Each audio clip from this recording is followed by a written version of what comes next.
How many people in this room have a minimum wage job? How many of you have a job to help you pay for college? Like many of you, I work at a part-time job here in Athens at the Cafe on Lumpkin as a dishwasher. It's a great job, but I only get paid about $8 an hour. Usually this would be enough money for me to live off of.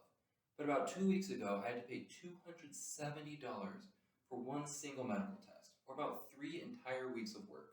Well, I have the support to pay for it. Many families are not so fortunate after medical crises. Therefore, the federal minimum wage should be raised from $7.25 to $12 in order to lift Americans out of poverty and to stimulate the economy. Today, I will describe the systemic problems of a low federal minimum wage and how raising it will alleviate the problems that plague many lower income households. First, let's examine the problem of a too low minimum wage. The current minimum wage is too low to support a lower income family, and this lack of funds leads to major financial instability. Take the story of Douglasha Nicholson, a single mother of 6 earning only $8.60 an hour, who describes her work as a constant struggle every day. According to a 2019 CNBC article on the struggles of a minimum wage job, she is not only having to work on putting food on the table, but also her son's asthma, as well as an unexpected ER visit.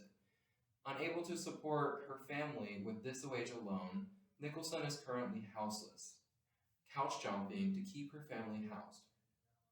As shown by Douglasha's struggles, the current minimum wage cannot support a family in the modern age.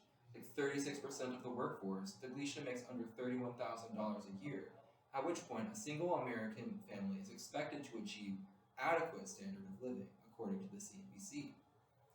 With this low of an income, many families cannot provide themselves with stable housing, food, and transportation. This low of a wage also makes it nearly impossible to create savings for crises like the occasional ER visit or medical complications. However, this instability can easily be remedied. Raising the minimum wage to $12 will raise the standard of living of millions of Americans. The federal minimum wage is supposed to be a living wage, which by definition is a wage at which a single working member can support a family of 4. By raising the federal minimum wage, this raise will raise one worker's income to $27,000, which is right above the federal poverty income line of $26,000, according to the Business Insider. According to the House Committee on Education and Workforce, Democrats, in a fact sheet titled "Raising the Minimum Wage: Good for Workers, Businesses, and the Economy," raising the minimum wage would give 35 million workers and raise about 45 million people out of poverty. Raising the federal minimum wage above this line is important because it would give a family enough income to pay for the most basic necessary goods, like food, lodging, clothing, and transportation. While the vast majority of Americans understand that raising a minimum wage would help many of these lower-income workers, many still have reservations. Although many of you may believe that raising a minimum wage would hurt businesses and the economy, this minor of a raise would actually help our economy.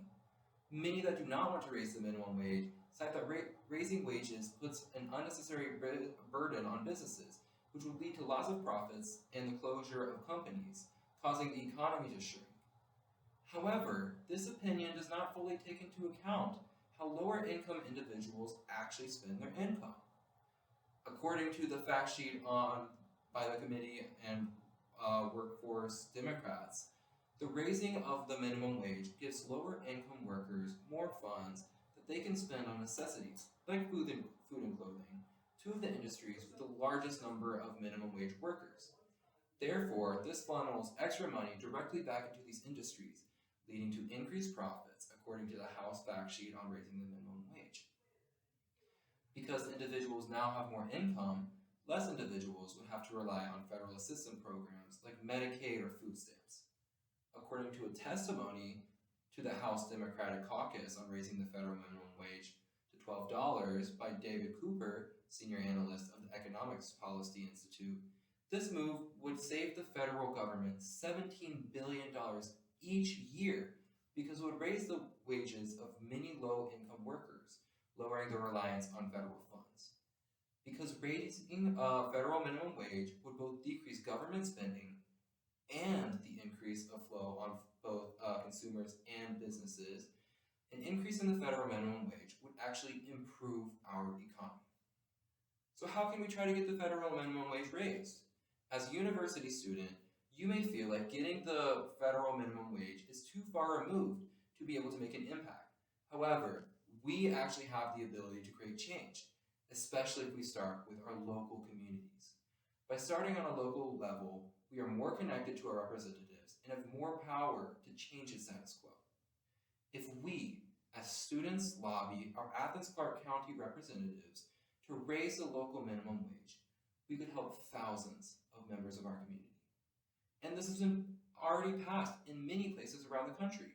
Already 29 states and 48 localities have raised their federal minimum wage above federal levels. So if you want to help thousands of low-income workers, contact your representatives and help improve our